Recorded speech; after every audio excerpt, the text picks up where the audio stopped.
Hi all, hope you are doing well. Please subscribe to the channel if you have not done so. Thank you so much. Let's go ahead with the story. In the last video, we saw that Damanak motivated Kartak, and in the garb of motivating Kartak, he hurled a lot of insults to Kartak. And usually a motivational speaker should not do that, because the question on the motivational speaker always is that what have you achieved that you are motivating me? And people usually don't like to listen to the motivational speeches, right? They don't like to, and probably that's why my last video received mixed response, right? Now the second thing was that because he has heard so many insults to Kartak, he thought he should praise Kartak, and hence he said that Kartak, you are really very intelligent, you have a lot of hidden talent inside you. Why don't you showcase that? Why do you choose not to showcase your talent and intelligence? You are like that dry piece of wood which has a lot of fire inside it, but it is choosing not to burn, right? So yeah, now Karatak was actually an intelligent person. So an intelligent person usually takes motivation seriously, and what he says is that, see, even if you have motivated me, I have my own questions, and he starts asking these questions. And he says that, okay, you want to go to Pingalak, that is fine, but who asks us? We are not taken seriously. So if you go to a place where you are not getting serious, you are not taken seriously, you will get pounced upon, you will get insulted. So what he says is that aprushtotra pradhano yo bhute rajñah parah kudhihi na kevalam sammanam labhate cha vidambanam.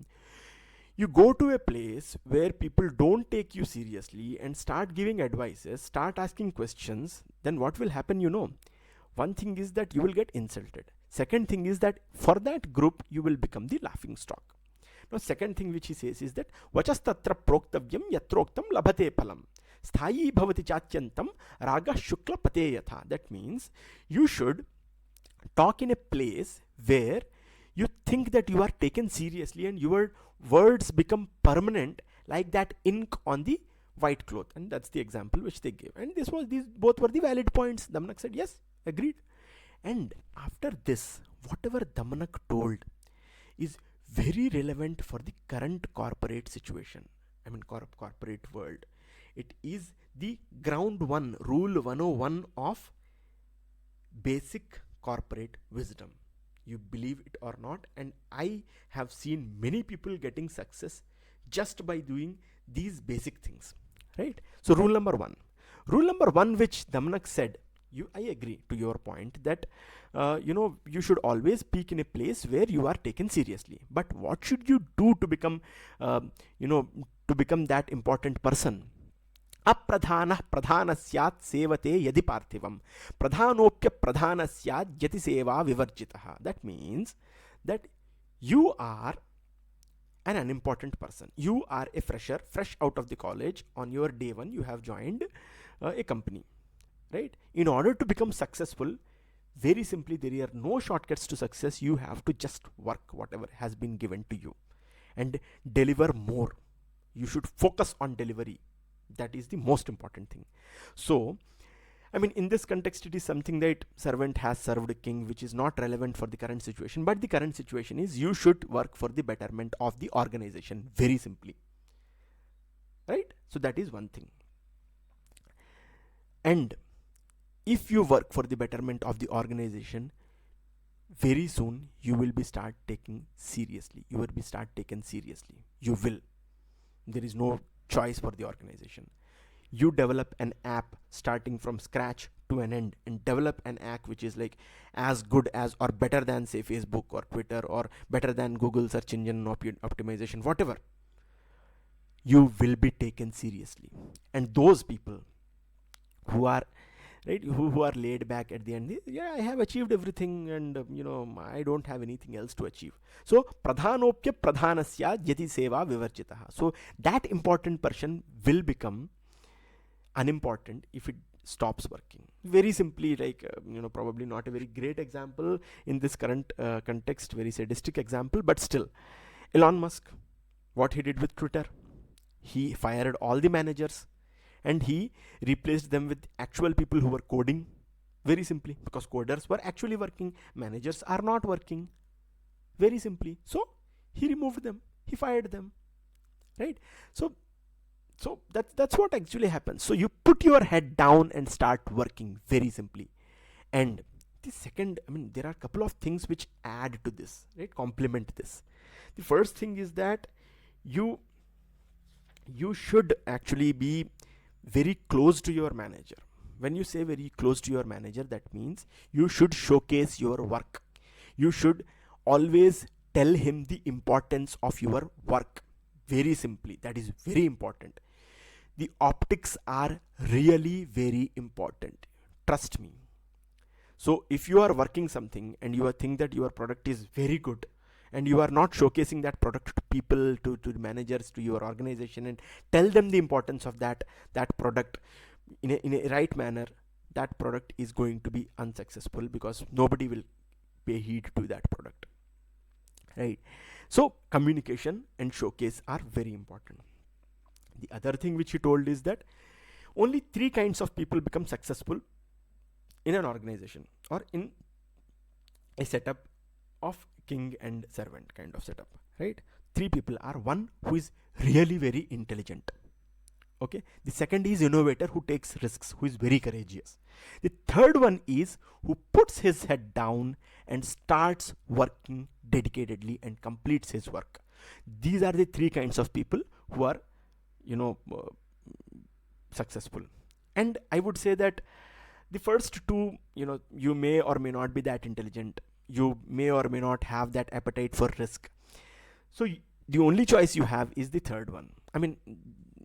To many people, probably, if you normal distribution, like normally it is like for normally it is the third person. You are the one who works, puts his head down and works, right? Now, as I said, you should be very good in optics as well. So he agreed, okay, fine, I agree to that point, Kartak said. And then Damnak again said one more point. The other point was those who choose not to speak to their manager or their king. And they said that no, king should come and fall at my feet and ask me to give that product, otherwise I will become an entrepreneur, and entrepreneurship is very difficult, trust me. All the motivational speakers say that it is very easy and all that. Trust me, it is not that easy.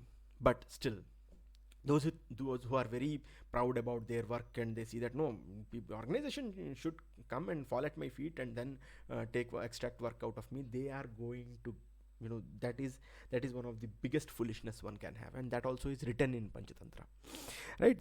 So relevant it is. Now then Kartak said, okay, I agree, what would you do? What are the things which you think you would do? Then Damnak said, see, I will very simply go to that king and talk to him, and I will find the reason why he is afraid, first thing. Second thing is that if that thing which he is afraid of, I will try to follow the Sam Dan Dand Bhed. Very simply, you either become friends with that enemy, or you fight with him. If you are powerless, then probably become his friend and try to backstab him. So these are some of the Kutnitik examples, right? So what he said, that's what I will follow, those ground rules. We will talk about them later, right? Now, Kartak said, how do you know that he is afraid? Then he says that ingitairgatya cheshtaya bhashanena cha netravaktra vikaraischa lakshate antargatam manha. That means you see someone, you understand that he is afraid. You don't have to worry about that. I know that he is afraid. Okay.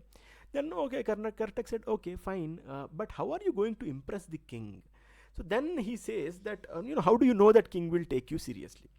Now for that he had very very good and valid points. Damnak had very good and valid points. If king does not take me seriously, if king does not recognize my efforts, So in this, corporate world, corporate wisdom, whatever I am talking about, the rule number 2 is that if the organization does not recognize your efforts after you have put the effort, after you have explained to the organization in a right manner how your efforts are going to help the organization, there is no use. So what he says is that yona vetti gunan yasya naten seveta panditah nadhi tasmat phalam kinchit sukrushta dosharadiva. That means you you know you should leave that kind of a king or that kind of organization which does not recognize your efforts, right? So very simply, now this one is my favorite one. Dravya prakriti hinopi sevya gunanvitah bhavatya jivanam tasmat phalam kalantaradapi. I mean, I really am very happy with this, right? So, one, you should work hard. Second, you should showcase your work. Third, if organization does not recognize your talent, you should leave that organization. There is no use. Fourth one is, if there is a manager who is powerless, right? Right now, probably he may not have any power. Right now, you are working with an entrepreneur, a CEO whose startup is failing, but your efforts don't have are not bearing results, but you have put on a lot of efforts. And if that CEO, if that organization actually recognizes that efforts, even though the organization is going through a bad phase, you should not leave that organization, because once there is a turnaround, you are going to get rewarded like hell. You are going to get rewarded no matter what. Never leave a manager who recognizes your effort, after following the above rules, right? So even if that manager right now is powerless, even if the organization is going through a bad phase, I mean, if organization fires you and doesn't make good decisions, I mean, there are rules for that as well. But so I will give you an example here, and this example is one of my favorite examples, right? Himanta Biswa Sarma, he is currently Chief Minister of Assam, and he was one of those persons which he talked. He worked hard for Congress party. He was the right hand of Tarun Gogoi, and he was insulted by his organization. His efforts were not recognized, and who got benefited by that? Bharatiya Janata Party. Very simply, I mean, there cannot be a better example than this.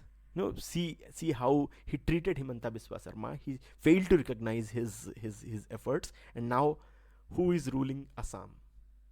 Congress, simply by making this strategic mistake, has lost Assam. Had Himanta Biswa Sarma been given his due for the efforts he has put in, Congress would have Assam with it. And these are the strategic mistakes which should not be done. And I don't want to talk more about Rahul Gandhi. Who knows what will happen, right? So that's what are couple of rules which we had. Now rule number 4. This rule is really very good rule, that yuddha kale grato yah syad yata prushthanuragah pure prabho dvara shrito harmye bhavedra javallabhaha.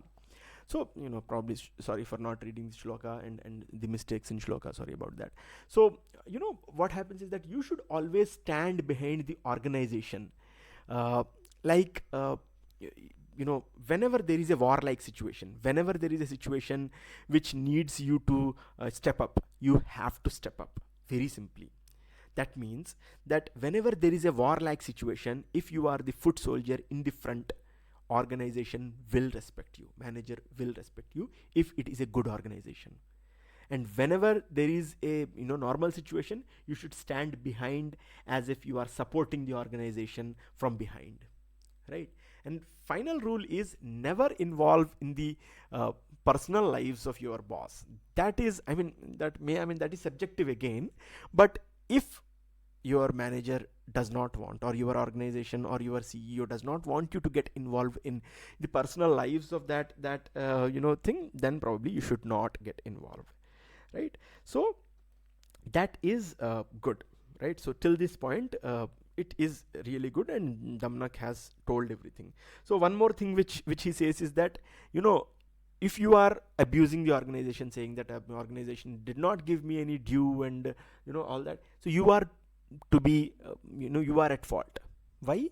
Because you are not leaving that organization, very simply. If you are not getting due for your efforts, and if you have showcased that effort, still organization does not value you, I think you should stop talking to that. You should not work with that organization, very simply. And then for that, Kartak says that, yeah, I am convinced with whatever you are doing, but you have to be very careful with the sycophants. And now here I want to talk about this sycophants here. Here I would like to talk about sycophants. Now what happens when an organization is keeping the sycophants? It is going to be, you know it is going to be become an organization which is ready to get doomed. If a manager keeps these people who are not working for him, not working for the betterment of the organization, and keeping those people who flatter him, who say that, yeah, you are great entrepreneur, you are great this, you are great that, and not doing any work, that particular thing, that particular king or organization is doomed to fall. And that's exactly what Karatak said. Yes, you are going there, very good, thank you so much.